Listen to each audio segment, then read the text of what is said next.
ప్రియ సంగమా, నీవు బహుగా ఫలించాలి, నువ్వు బహుగా దీవించబడాలి, నువ్వు బహుగా ఆశీర్వదించబడాలి. గత కాలములో ఉన్న పరిస్థితులు ఇప్పుడు ఉండకూడదు. గత కాలములో ఉన్న పేదరికం ఇప్పుడు ఉండకూడదు. హల్లెలూయా. ఆశీర్వదించబడాలని ఆశీర్వదిస్తానంటున్నాడు దేవుడు, దీవిస్తా అంటున్నాడు దేవుడు, ఫలింప చేస్తా అంటున్నాడు దేవుడు. మీరు గమనిస్తే అబ్రహామును దేవుడు గొప్పగా, చెప్పాలి మీరు, అబ్రహామును దేవుడు గొప్పగా బహుగా ఆశీర్వదించాడు. ఎంత ఆశీర్వదించాడో తెలుసా?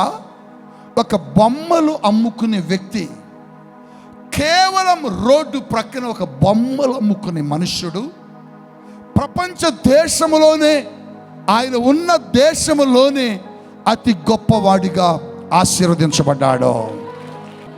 ఎవరు అబ్రహామును అంతగా దీవించారు? దేవుడే. మీరు చూడండి, యోసేపును కూడా దేవుడు దీవించాడు. యోసేపుని ఎంతగా ఆశీర్వదించాడంటే, ఒక దేశంలోనికి బానిసగా తీసుకుని వెళ్ళిన వ్యక్తిని దేవుడు ఆ దేశంలో ప్రధానమంత్రిగా మార్చేశాడు. బొమ్మలు అమ్ముకునేవాడు ఏమయ్యాడు? గొప్పవాడయ్యాడు. బానిసగా వెళ్ళిన వాడు ఏమయ్యాడు? గొప్పవాడయ్యాడు. గొర్రెలు కాసే ఒక వ్యక్తిని దేవుడు ఎంతగా ఆశీర్వదించాడు తెలుసా? చెప్పండి. ఆ దేశానికి రాజు. దేవుడు ఒక మనిషిని ఆశీర్వదిస్తే అలా గొప్ప చేస్తాడో. ఏ ఇంట్లో తృణీకరించబడతావో, ఏ ఊర్లో తృణీకరించబడతావో, ఏ పేటలో తృణీకరించబడతావో, ఏ ప్రాంతంలో తృణీకరించబడతావో, ఆ ప్రాంతములో, ఆ కుటుంబములో, ఆ గ్రామంలో, ఆ పట్టణములో, ఆ దేశంలో దేవుడు ఏం చేస్తాడు తెలుసా? ఆశీర్వదిస్తాడో. వీళ్ళందరూ ఇంతగా ఆశీర్వదించబడటానికి ఒక ప్రధానమైన కారణం ఉన్నది. ఒక ప్రధానమైన కారణం ఏమిటి? అంతగా ఎందుకు దీవించబడ్డారు దావీదు? ఎందుకు యోసేపు అంతగా దీవించబడ్డాడు? ఎందుకు భక్తులందరూ అంత బలముగా దీవించబడ్డారు అబ్రహాముతో సహా అని అంటే, ఒకటి కారణం. ఆ కారణం ఏంటంటే, వారితో దేవుడు నడిచాడు. దేవుని స్తోత్రం చెప్పండి. బైబిల్లో రాయబడి ఉంటుంది, యెహోవా వారు వెళ్ళు ప్రతి చోటికి వారితో కూడా వెళ్ళాడు. దావీదుతో దేవుడు ఉన్నాడట, దానియేలుతో దేవుడు ఉన్నాడట, అబ్రహాముతో దేవుడు ఉన్నాడట.